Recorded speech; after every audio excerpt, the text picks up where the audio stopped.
एक बहुत सुंदर तत्व हमारे भीतर है जिसको प्रीति कहा जाता है, प्रेम।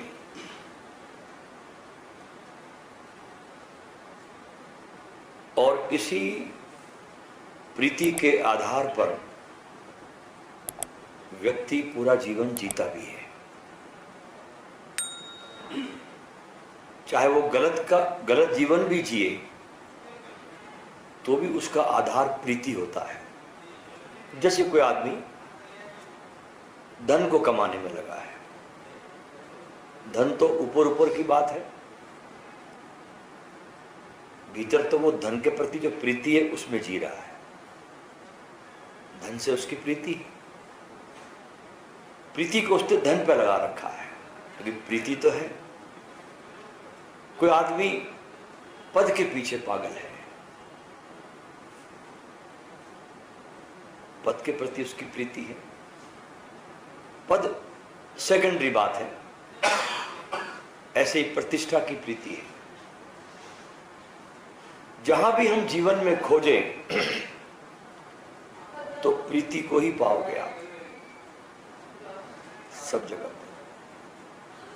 सब्जेक्ट कोई भी हो सकते हैं, लेकिन है वो प्रीति। जैसे कोई वैश्यालय चला गया है आदमी, फिर प्रीति किससे लग गई उससे भेद नहीं पड़ता। धन से लग गई तो तुम धनी होकर रह जाते हो, कागज के सड़े गले नोट इकट्ठे करते करते मर जाते हो। तो जिससे प्रीति लगती है वो तुम हो जाते हो, वैसे हो जाते हो। ये बड़ा बुनियादी सत्य है। इस सत्य को हृदय में बहुत संभाल के रखो। प्रीति बहुत महंगा सौदा है, इसलिए कहते हैं हर किसी से मत लगा लेना। प्रीति बहुत महंगा सौदा है, इसलिए उसको हर किसी से मत लगा लेना। जिससे लगाई वैसे हो जाओगे। ये नियम है प्रेम का, जादू है प्रेम। प्रीति का अर्थ ही होता है कि मैं ये होना चाहता हूं। आपके गांव में कोई नेता आया और तुम भीड़ करके पहुंच गए, फूल मालाएं सजाकर पहुंच गए। ये इस बात की खबर है तुम्हारे भीतर कि तुम्हारे पास भी वो पद होना चाहिए जो उसके पास में है। तुमको उससे प्रीति है। एक फकीर तुम्हारे गांव में आ गया, तुम उसके पास पहुंच गए।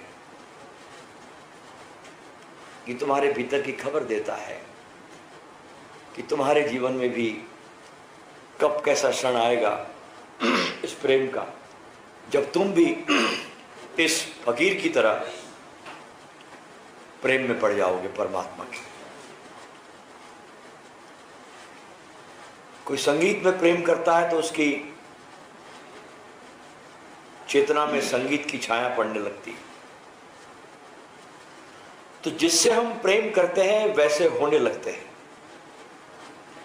तो प्रीति जो है वो रूपांतरण का बहुत बड़ा तत्व है और बड़ा रसायन भी है। और बिना प्रीति के कोई भी संसार में रहता नहीं। अब एक आदमी को शराब से प्रीति है, कितनी मोहब्बत होती है आदमी को, शराबी को एक शराब से इतनी मोहब्बत होती है कि किसी शराबी को आप अगर मान लो किसी जंगल में छोड़ दो, दूर दूर तक कोई दुकान नहीं है, लेकिन वो आदमी शाम को टुन्न होके लौटेगा, वो खोज ही लेगा। शाम को उसको आप टुन्न पाओगे, वो खोज, इतनी प्रीति है उसको उससे। तो बिना प्रेम के, बिना प्रीति के कोई रहता नहीं। इसलिए प्रीति मनुष्य के जीवन में इतनी जरूरी है जितनी जरूरी श्वास है। और जिस आदमी के जीवन में प्रीति खत्म हो जाती है फिर लोग आत्महत्याएं करने लगते हैं। कोई तुम्हारा प्रीति का सेतु टूट जाए, जहां जहां तुमने अपनी प्रीति लगाई है, जैसे घर में आग लग गई और सारा धन जल गया, घर जल गया, तो तुम आत्महत्या कर लेते हो। तुम ये कहते हो ये घर में ही था, ये मेरी प्रीति थी, जब ये रहा नहीं तो मेरे जीने का क्या अर्थ है। तुम्हारी पत्नी मर गई और तुमने आत्महत्या कर ली। तुम कह रहे ये मेरी प्रीति का आधार थी, मेरी प्रीति चली गई, मेरा घर उजड़ गया, अब मेरे रहने में कोई सार नहीं। तो हम प्रीति के साथ अपना तादात्म्य कर लेते हैं।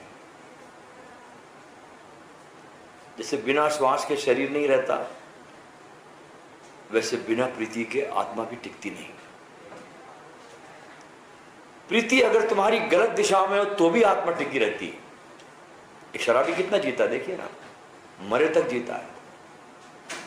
लिवर सिरोसिस जब हो जाता है तो मांस के टुकड़े उसके उल्टी में निकलते, तब तक जीता है।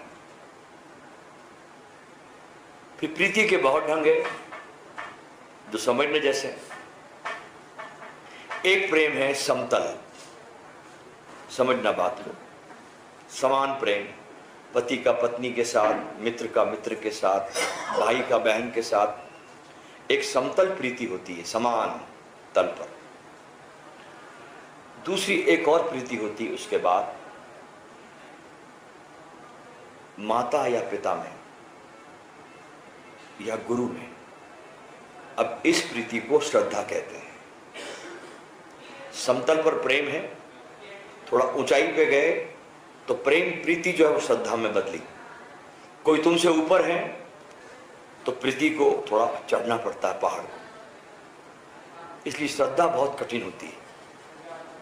श्रद्धा में दांव लगाना पड़ता है तुमको, श्रद्धा में चढ़ाई है, इसलिए बहुत कम लोगों में वैसी प्रीति मिलती जिसको हम श्रद्धा कह सकते हैं। अब देखिए, माता पिता से कौन प्रीति करता है? कर्तव्य निभाते लोग, दिखाते हैं लोग, बस औपचारिक वश दिखाना पड़ता है,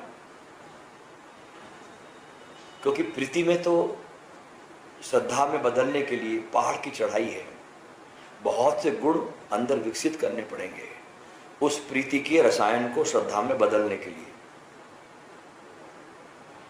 तब तुम्हारी चेतना ऊर्ध्वगामी होगी।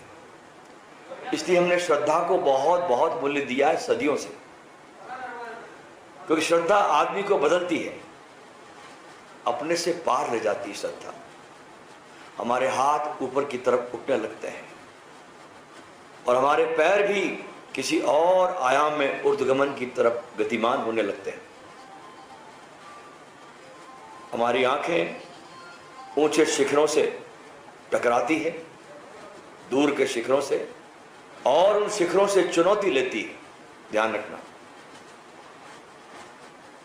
अच्छा, जिसके जीवन में श्रद्धा नहीं है उसके जीवन में विकास भी नहीं। इसलिए ध्यान से सुनना, जिसके जीवन में श्रद्धा नहीं है उसके जीवन में विकास भी नहीं है। जीवन बिल्कुल एक काम चलाओ की तरह चलता रहेगा। इसलिए साईं बाबा ने अपने उपदेश में श्रद्धा को सबसे ऊपर रखा,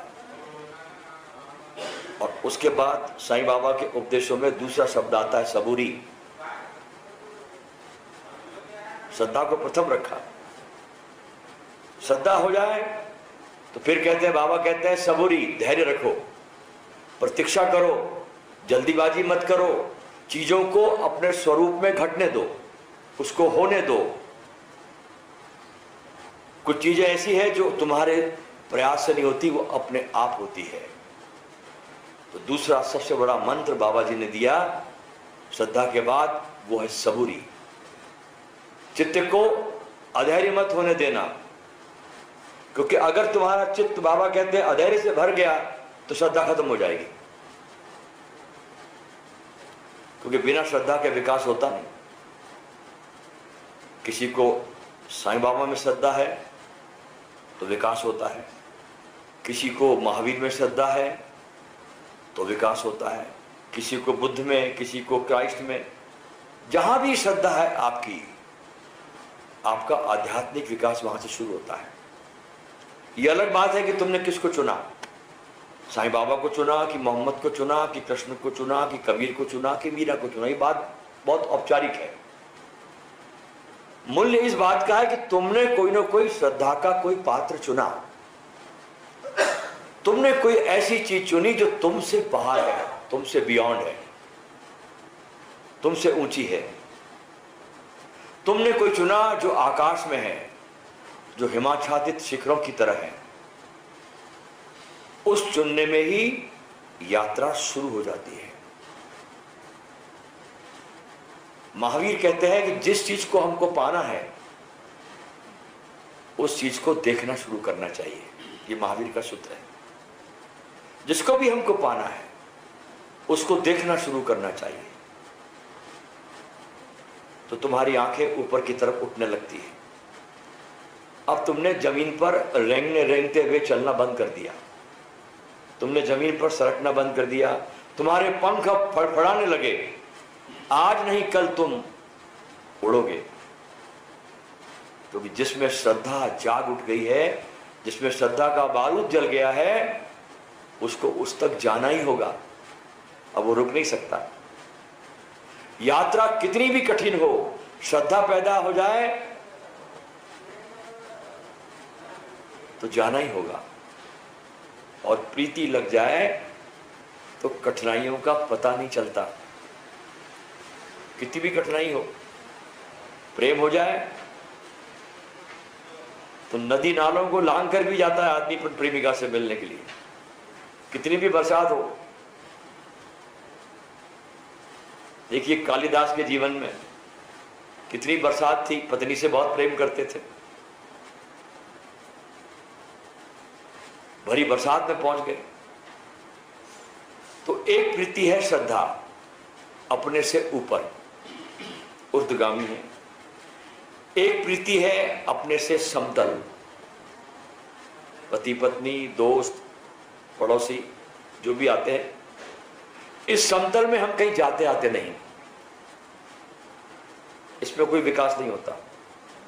कोलों के बैल की तरह आदमी इस समतल प्रेम में चक्कर काटते रहता है। पति भी वैसे, पत्नी भी ऐसे, मित्र भी वैसे। तो जैसे तुम हो वैसे लोगों को तुम चुन लेते हो समतल पर, और जो अपने जैसे होते हैं उसमें तुम आकर्षित हो जाते हो। अपने से बड़े में आकर्षित होने में थोड़ा खतरा मालूम पड़ता है। क्यों? सबसे पहले तो अपने से किसी को बड़ा मानना ही अहंकार के खिलाफ है। आदमी मानता नहीं कि मेरे से भी कोई बड़ा हो सकता है। किसी को गुरु मानना अहंकार के बिल्कुल प्रतिकूल है। इसलिए अहंकार से भरा हुआ आदमी किसी को गुरु नहीं बनाता। वो हजार बहाने खोजता है, हजार तर्क देता है, हजार गुरु में कमियां निकालता है, हजार आसपास देखकर बातें करता है, सिद्ध करने के लिए कि कोई गुरु नहीं। अब कहां गुरु?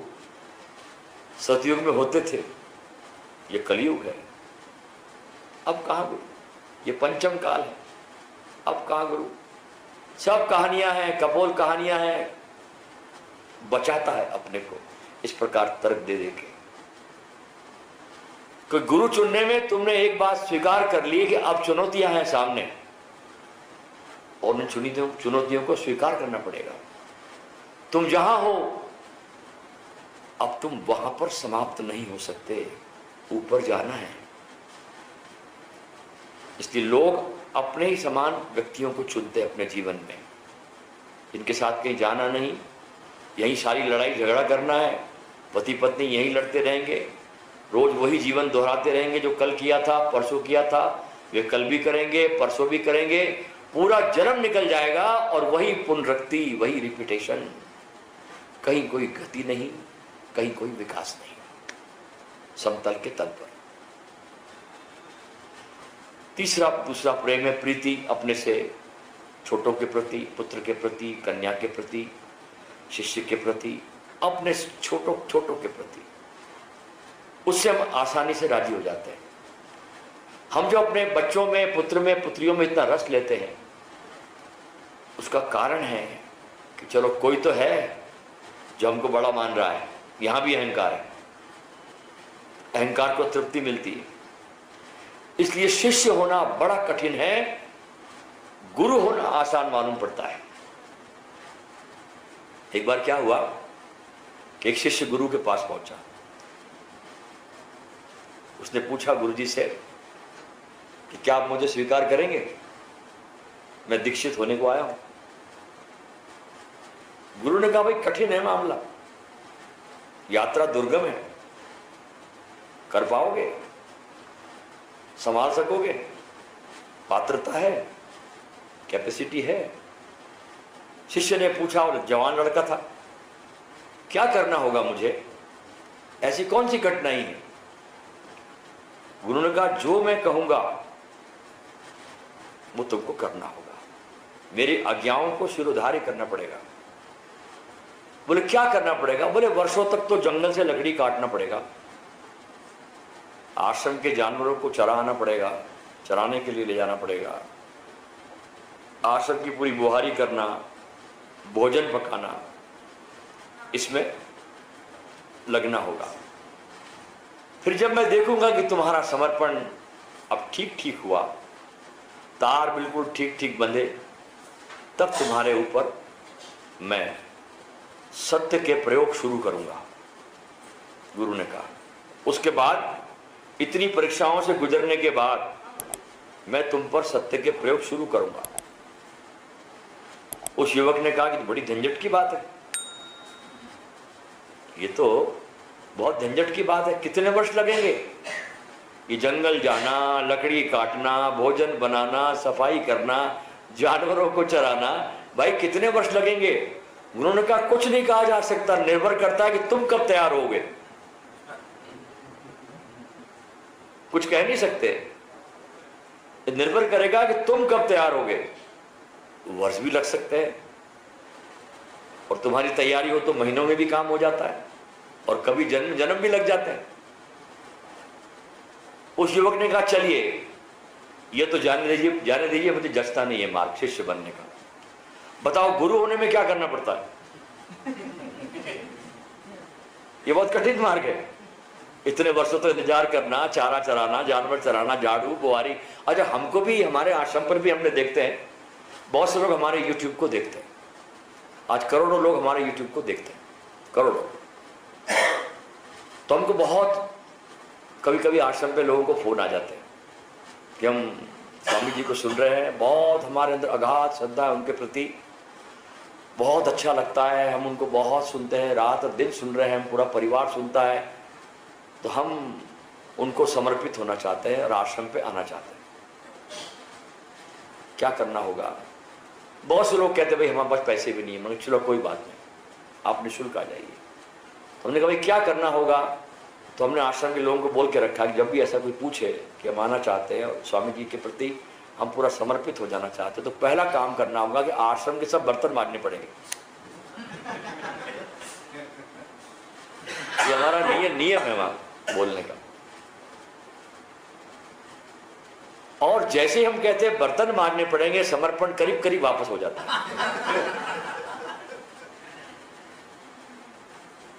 करीब करीब।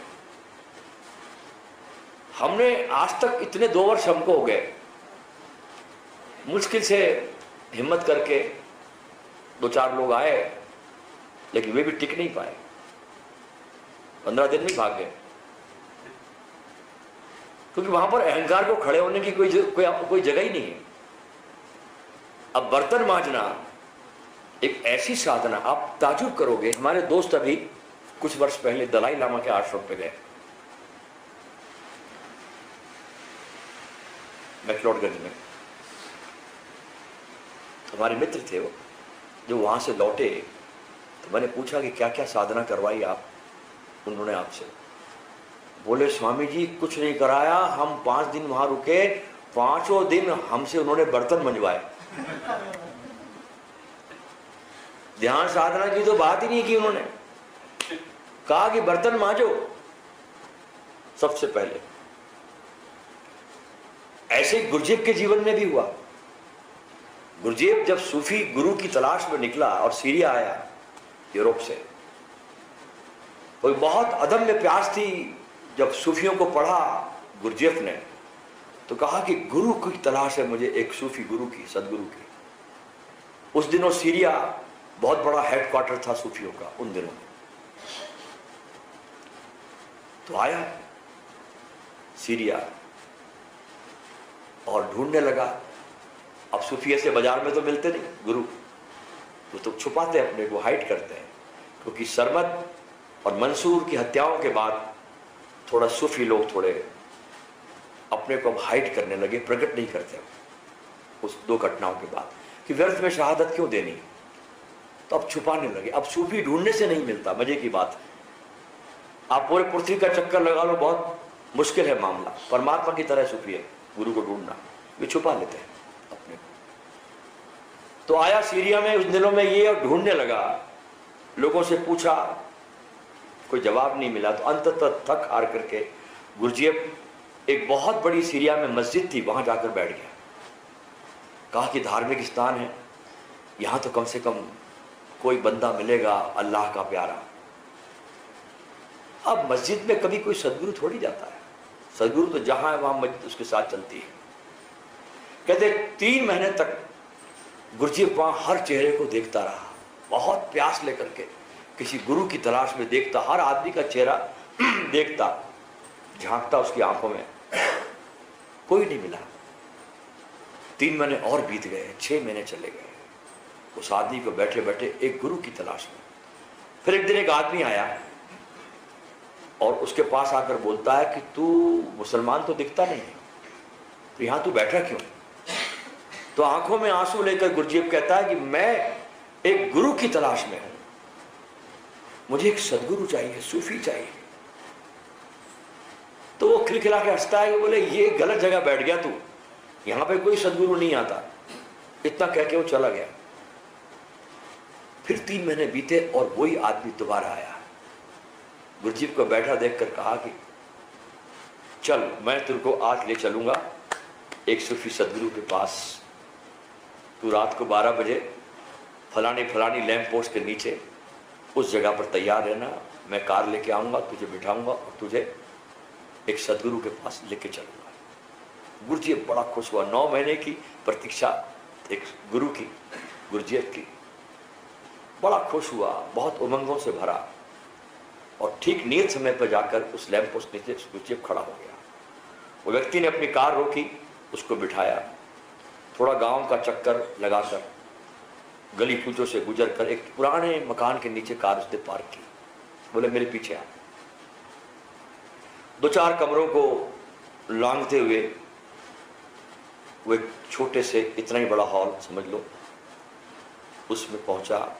मंद मंद रोशनी थी उस कमरे में, बहुत मध्यम रोशनी, क्योंकि सूफियों की साधना सदा ही बहुत कम रोशनी में होती है, जहाँ बहुत मंद दीपक जलता है। और एक छोटे से ऊंचाई पर एक सदगुरु बैठे थे और 8-10 उनके शिष्य उनके पास बैठते थे। इसको वो समा कहते हैं सूफियों में। और जहाँ इनके आश्रम होते हैं उसको खानकाह कहा जाता है सूफियों में। तो समा चल रहा था, गुरु बैठे थे, 8-10 लोग उनके पास बैठे थे। तो धीरे से वो आदमी जो गुरजेब को लाया उसने इशारा किया, बोले वो रहा गुरु जिसकी तू तलाश कर रहा है। बहुत प्रसन्न होकर गुरजेब सबको लांघता हुआ बिल्कुल पास जाके बैठ गया उस गुरु के। अब मध्यम रोशनी है, गौर से देखने लगा और अचानक वो क्या देखता है कि इस आदमी को मैंने कहीं देखा है, ये पहले देख चुका है इस आदमी को मैं। अचानक उसकी स्मृति आती है, कहा कि अरे ये तो वो चाय वाला जहां मैं रोज चाय पीता हूं। मैंने कहा ना आजकल सूफी सदगुरु ढांक लेता अपने को, हाइड करता है। बोली तो चाय वाला है जहां रोज मैं चाय पीता हूं जाकर के। इतने में सदगुरु गुरजेब को देखते हैं और मुस्कुरा कर कहते हैं कि किस लिए आया, क्या चाहता है। जवाब सुनना है इस आदमी का, गुरजेब का। उसने ये नहीं कहा कि मैं सूफी को जानना चाहता हूं, सूफीज्म को जानना चाहता हूं।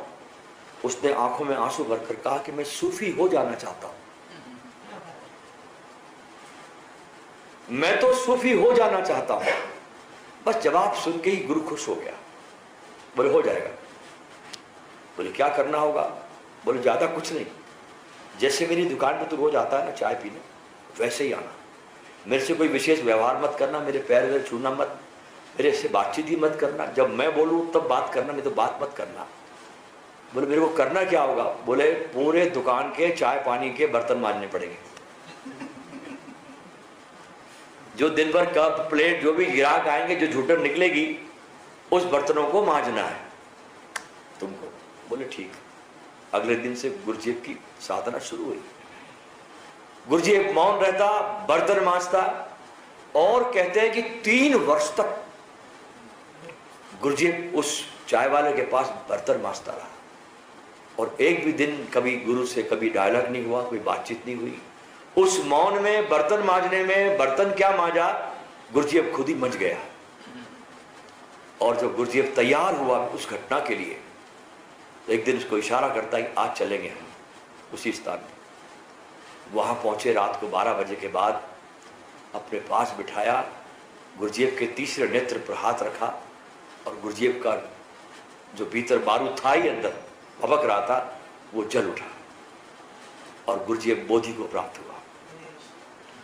उसके बाद सारी विधियां गुरुजीएब ने इन सूफियों से अडॉप्ट करी, और वो लेके गया सारे यूरोप में। तो शिष्य होना बड़ा कठिन है दोस्तों। देखिए गुरुजीएब की कहानी, बर्तन मांजता रहा, 9 महीने तक गुरु की प्रतीक्षा करी। हम तो, बड़े मजे की बात है कि बाजार में हम आलू प्याज खरीदने जाते हैं तो वहां भी उसकी क्वालिटी देखते हैं कि आलू ठीक है कि प्याज ठीक है, लेकिन गुरु को बनाने में हम कोई क्वालिटी नहीं देखते। हम कुछ भी सड़ा गला गंदा गुरु बना लेते हैं, बिल्कुल आउट ऑफ डेट, सड़ा गला, किसी को भी चुन लेते मूर्छा में हम लोग। और आलू प्याज लेने जाते तो बहुत देखते हैं कि खराब तो नहीं। जीवन का इतना बड़ा मार्गदर्शक आपका, और जिसमें आप बिल्कुल देखते नहीं, चुनाव नहीं करते, सजग नहीं होते, इसे मूर्खता नहीं कहूं तो मैं क्या कहूं।